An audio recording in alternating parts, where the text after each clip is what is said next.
Your Excellencies, allow me to now invite Honorable John Badi, Cabinet Secretary for National Treasury and Economic Planning, to make his remarks. Let's give him a clap as he is coming. Welcome, sir.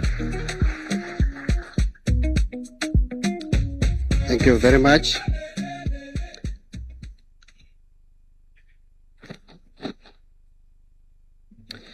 Your Excellency, the President of the Republic of Kenya, President William Samoei Ruto, President of the Republic of Uganda, President Yoweri Kaguta Museveni, other representatives of heads of state, president and government, the CEO and President of African Finance Corporation, Samaila Zubairu, Excellencies, Ministers and heads of delegations, distinguished guests, ladies and gentlemen, good morning. It is my great honor and privilege to welcome you to the Africa We Build Summit of 2026. This important summit provides a unique platform for dialogue and collaboration, which is aimed at accelerating the mobilization of capital for strategic infrastructure investments across the African continent. Ladies and gentlemen, Africa continues to face a persistent infrastructure financing gap, with critical shortages in key sectors such as energy, transport, and digital connectivity. These gaps constrain economic growth, limit productivity, and slow our collective development ambitions. Kenya, like many countries across the continent, experiences similar infrastructure challenges, which remain a binding constraint to growth, even as our social sectors continue to require sustained and inclusive investment. Despite the urgent demand for infrastructure development, governments across Africa are compelled to navigate a delicate balance, operating within the realities of prevailing macroeconomic conditions and fiscal pressures.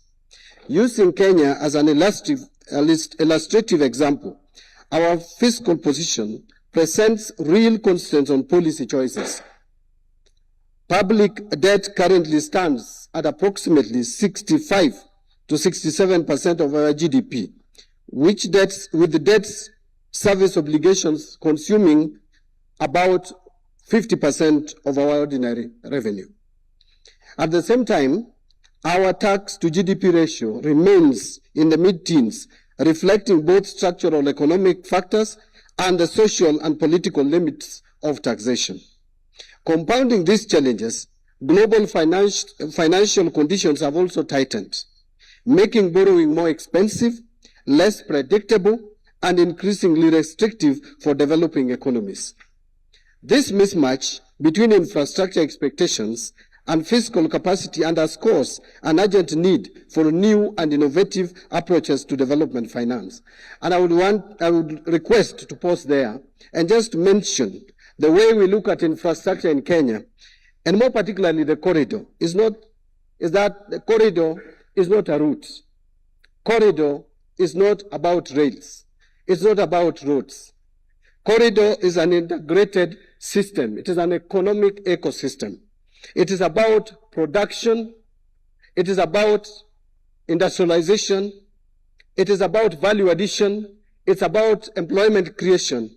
It is about prosperity, in summary.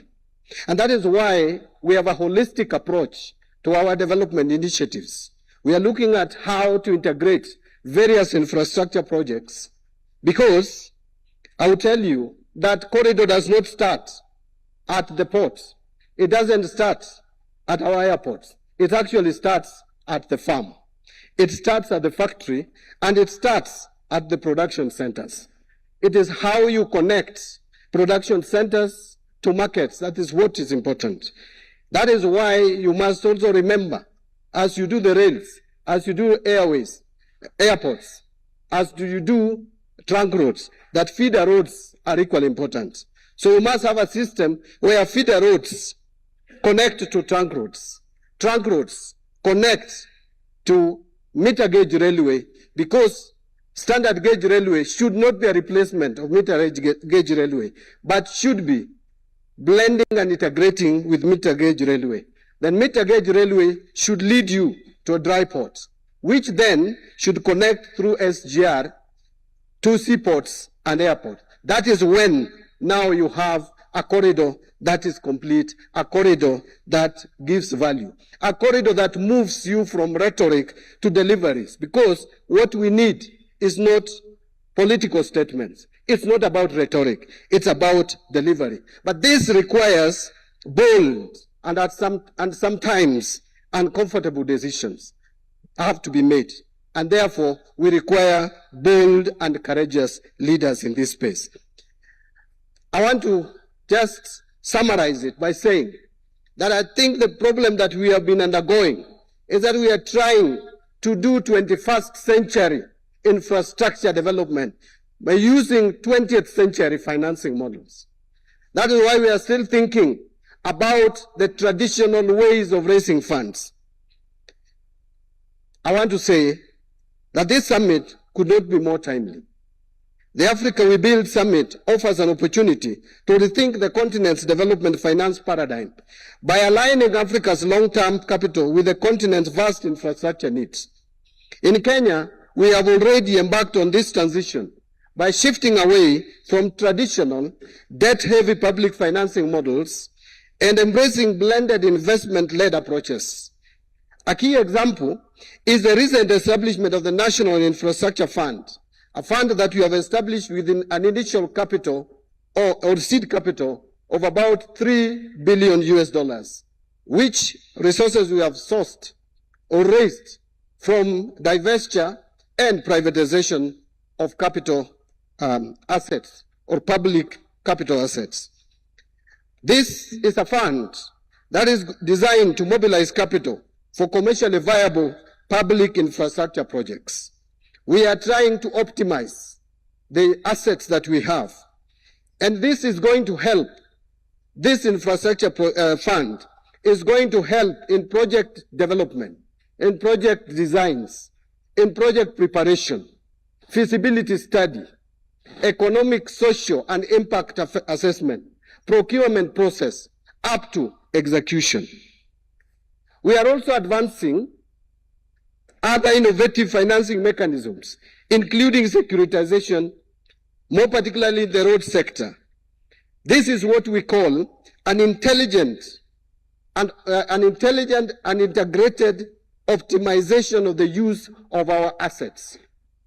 And I want to put it this way, that we are looking at a country, and we are looking at a region, and we are looking at a continent that will use its assets and not rely on others to optimize the use of those assets and to use the proceeds of those assets for risk restructuring and risk reallocation or allocation.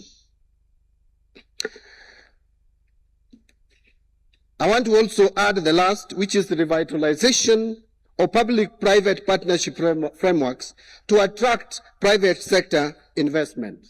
As I conclude, Your Excellencies, this summit is expected to serve as a launchpad for bold and transformative decisions that will foster stronger collaboration among African governments, investors, and industrialists to mobilize the capital required to develop the infrastructure that will drive Africa's industrialization and long-term prosperity. Thank you very much, Your Excellencies, and allow me at this stage to invite the Prime Cabinet Secretary and Cabinet Secretary for Foreign Affairs, the Honorable Musalia Mudavadi, who will then invite His Excellency the President.